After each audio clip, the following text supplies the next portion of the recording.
Hey guys, today I'm going to show you the steampunk costume that I made. I just used some old clothes I had, an old jacket, a button up, and then some belts to make a sash.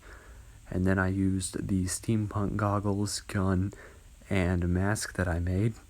I think that the whole cosplay turned out pretty good. It's pretty simple in terms of all its components, taking less than an hour each to make, but I think it turned out pretty good. If any of you guys have any recommendations for pieces or components that I should make to further expand this cosplay, be sure to let me know in the comments.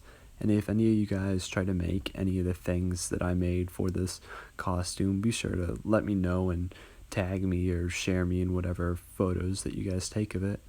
Thanks for watching this video. If you want to see more of my videos, be sure to like and subscribe. See ya.